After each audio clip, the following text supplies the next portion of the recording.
Setidaknya kalian sudah belajar ya kemarin ya. Ya.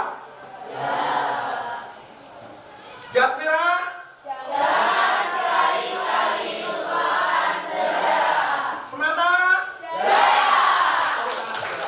Siang hari ini, alangkah baiknya kalau kita berdoa terlebih dahulu supaya dalam pembelajaran, monggo. Sebelum memulai pembelajaran, Alexa. Sakit. Sakit. Alia, kakinya jangan di atas, turun itu kakinya. Nama dan nomor absen. Ya. Ya, silakan.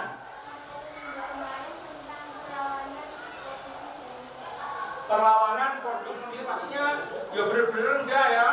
Tolong nanti setelah pelajaran ini juga pala rempah-rempah mereka kesini, kalau kita hubungkan dengan teori sosial yang berorientasi nilai, orang melakukan tindakan karena mempunyai suatu. Itu 3 minggu yang lalu juga Gold, Glory, Gospel ya, salah satunya adalah rempah-rempah uang.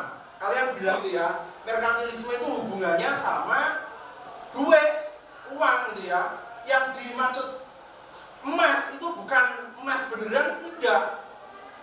Seperti komoditas rempah-rempah itu dikatakan sebagai emas karena bernilai tinggi. Kan nama saya Emilia Dimara, ini nomor saya 13. Ya, Mil.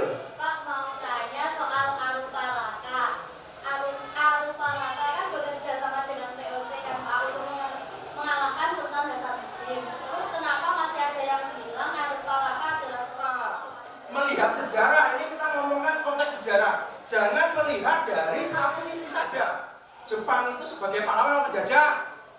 Penjajah. Sebagai penjajah ya, kalau kalian anggap seperti itu. Tetapi bagi orang Jepang sendiri, Jepang itu sebagai apa kira-kira? Jawabnya versi orang Jepang itu. Makanya kalau lihat sejarah itu harus tahu konteksnya. Portugis dan juga VOC ya. VOC sendiri berdiri itu karena tujuan berdagang, ya, tujuannya berdagang kan? Ya. Nah, mereka tujuannya berdagang awalnya ke Indonesia itu, buyar gitu ya, bubar. Kenapa kira-kira? Yo, ada apa? Dari VOC ini kok bisa bubar? 2 abad ya, 1600 ya, 1600-an, 610 itu pemerintahan kolonial Belanda, betul ya. Pemerintahan kolonial Belanda termasuk orang-orang bangsawan begitu, ya. Orang-orang bangsawan, jadi masih diikuti oleh yang lain. Nanti bisa dicari bagaimana. Ini namanya perang Jawa, itu merupakan perang yang paling besar yang menghabiskan kas dari pemerintahan kolonial. Ya, Nggih. Monggo.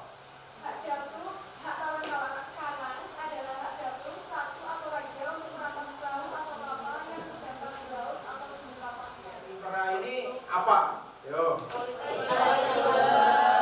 Politik adu domba, betul sekali ya. Politik adu domba. Politik adu domba antara siapa dengan siapa? Terus siapa yang mendalangi? Yang saya berikan ini fakta. Kalian pernah dengar Pak Nirlandika? Ya, sama Raja Aceh Pak Nirlandika. Ya, Aceh ini adatnya juga kuat di situ. Ya. Ayo coba, siapa tokohnya Aceh? Contoh perlawanan Aceh. Jumudin, Teguh, Mutia. Ayo kenapa wilayah Indonesia itu dari Sabang sampai Merauke? Kan kalian baru harus tahu di sini. Ya kenapa Nirlandika ini? Ya, Belanda merupakan bagian dari Negara Kesatuan Republik Indonesia. Gitu. Ya. Yo, coba kita lihat. Kalau tadi kan sudah tahu, atau sedikit sudah tahu. Nah, ini beberapa gambar-gambar dari pahlawan-pahlawan yang perlawanan daerah yang melakukan perlawanan terhadap kolonialisme Belanda. Ini gambarnya siapa ini? Aceh. Ya, terus kemudian di Batak, siapa Batak? Bismillah mana aja. Ini gambarnya siapa? Faktornya. Ya. Saya akan membagikan yang Danisa. Ya.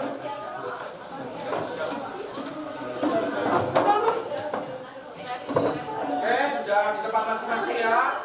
Kelompok 5. Kelompok 6. Oke, itu dibuka. Kemudian kelompok 4, silakan kelompok 4. Yo. Nanti kerjakan mind mappingnya gitu ya. Tolong dikerjakan untuk mind mappingnya. Silakan kalian berkoordinasi. Nih, kelompok kamu apa sumbernya? Buku tulis apa aja? Buku ajar, mau belajar apa lagi? Mau belajar. Paket bisa. Internet gak apa-apa. Kalau mau ini apa ini? Mana? Aman toh? Ya wes. Oh bener ini. Ya. Ini yang tengah itu ya harusnya dikasihkan nama perlawanannya begitu. Ya. Di bawah aja ya. Nah, misalkan tolong untuk kelompok yang lain memperhatikan presentasi dari kelompok pertama. Nanti kelompok yang kedua saya harapkan kalian menanggapi dari apa yang dipresentasikan oleh kelompok yang pertama. Kemudian untuk yang lainnya boleh bertanya bebas gitu ya. Silakan dipresentasikan yang lain, memperhatikan untuk temennya presentasi begitu. Monggo. Sebelum memulai presentasi, saya ucapkan Assalamualaikum warahmatullahi wabarakatuh. Waalaikumsalam warahmatullahi wabarakatuh. Selamat siang semuanya. Perkenalkan, pengertian dari Perang Patimura adalah Perang Patimura merupakan mewakili sebuah rakyat Maluku untuk merdeka dari Belanda. Lalu akan dilanjutkan oleh teman saya. Indonesia adalah penyebab perlawanan rakyat Maluku pada tahun 1811 ini seorang tindakan semena-mena dari Residen Papua atau Vandenberg yang melakukan kembali kerja paksa mewajibkan rakyat Maluku untuk membiarkan para orang tunai tanpa upah, menghabiskan rakyat Maluku untuk menyerahkan hasil panennya dan mengawali perjanjian kemarahan. Baik, selanjutnya adalah kronologi pengalaman Perang Patimura. Kronologinya adalah salah satu dampak perjuangan yang dilakukan dalam Perang Patimura adalah kembali kemakmuran ke tanah air Belanda. Oke, terima kasih. Untuk kelompok yang kedua silakan untuk menanggapi ya dari presentasi kelompok yang pertama. Silakan kelompok yang kedua yang mau menanggapi presentasi dari kelompok yang pertama. Silakan. Ya, silakan yang keras ya. Dari penampilan presentasi kelompok 1, pembawaan presentasinya presentasinya menarik dari lumayan tetap. Yang dapat kami tangkap dari presentasi kelompok 1 mengenai Perang Patimura yaitu Perang Patimura merupakan salah satu pahlawan dan rakyat terhadap siapa sehingga tidak saja yang terdapat di Oke, ya terima kasih ya untuk kelompok 2 sudah melakukan tanggapan terhadap Perang Patimura gitu ya. Kelompok pertama tentang perlawanan Patimura terhadap kolonialisme Belanda. Mungkin ada yang perlu ditanyakan dari kelompok yang lain. Silakan sebutkan nama dan juga nomor absen untuk mendapatkan nilai. Silakan. Yo, sebutkan nama dan juga nomor absen. Perkenalkan, nama saya Rosita Saldi Ayu, nomor absen 27. Ya, silakan. Di dalam Perang Patimura. Nah, kalau sudah selesai nanti kan setidaknya kalian lebih siap lagi nanti di pertemuan yang akan datang untuk mempresentasikan dari kerja kalian begitu. Ya, silakan untuk kelompok yang kedua untuk mempresentasikan hasil kerja kelompoknya.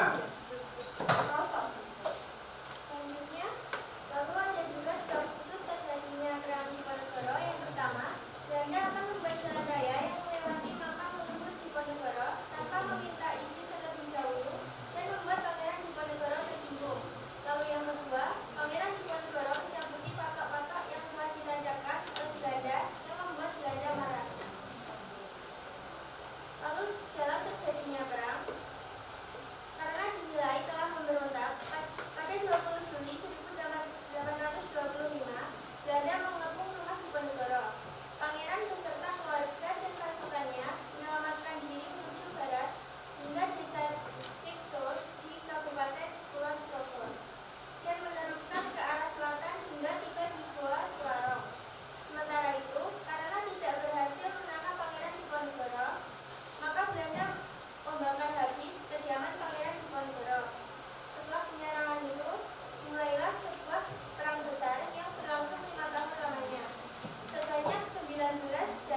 akan memberikan saran untuk penampilan kelompok yang kedua ini tentang perlawanan Diponegoro terhadap kolonialisme Belanda atau Perang Jawa begitu ya. Silakan untuk kelompok 3 memberikan saran ataukah memberikan masukan ataukah memberikan kesimpulan, monggo silakan. Yuk, kelompok 3. Menurut kelompok kami, penjelasan yang diberikan Nama dan juga nomor absen. Perkenalkan, nama saya Reza Arjuna Eliansa, nomor absen 34. Ya. Dari pemasangan yang tanpa izin tersebut, akhirnya mulailah perang Diponegoro bisa terjadi.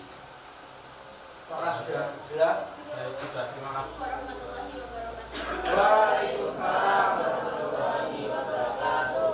Untuk sekali, ayo mungkin ada yang bisa menyimpulkan dari 2 soal perlawanan yang ada atau perlawanan yang sudah dibahas untuk dari kelompok yang pertama dan kedua tadi, ataukah ada yang mau memberikan kesimpulan? Monggo silakan yang mau memberikan kesimpulan secara umum.